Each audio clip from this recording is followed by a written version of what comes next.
Hi Year 4 and welcome to today's reading comprehension lesson. The text is Dear Madam, but our focus today is inference and deduction. So let's have a look at Mr. Brown's letter again. So, Dear Madam, I'm writing to complain about our stay at the Golden Palms Hotel during our so-called luxury holiday in Tenerife for the fortnight of July the 18th to August the 1st. First of all, we had ordered a family room for 2 adults and 3 children, yet on arrival, there were only 3 beds, a double and 2 singles. No sign of a cot for little Emily.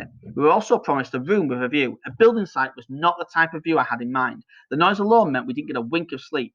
Secondly, having taken out a fly from her tepid soup, which was no laughing matter, my wife became ill. However, when I asked to speak to the head waiter, he simply tutted and walked away.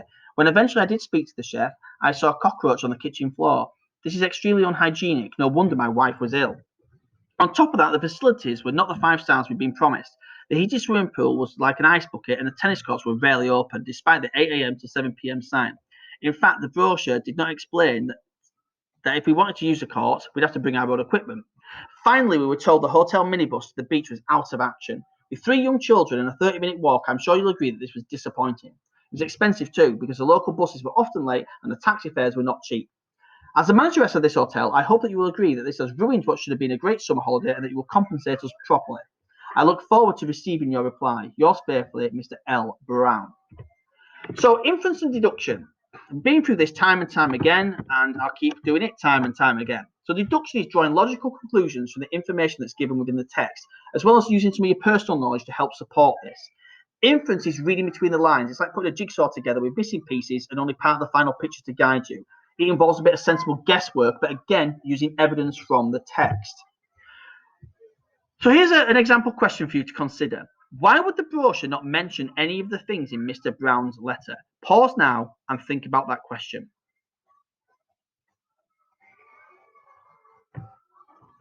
Well, basically, the brochure's purpose is to encourage people to book a holiday to the hotel in Tenerife. If poor hygiene, closed facilities in a building site next door were mentioned, people would book another place to stay. They just simply wouldn't go. So your turn, your questions today. Sheet looks like this. Your questions are, why do you think that Mrs. Brown became ill? Was the head waiter helpful to Mr. and Mrs. Brown? Do you think that Mr. Brown was right to complain? Why did he bother to write the letter? And how do you think the manageress would react to the letter? What evidence within the text makes you think this? Now remember, there are no literal answers to this. You're going to have to use clues within the text to try to put the evidence together for each question. Good luck. See you tomorrow. Bye.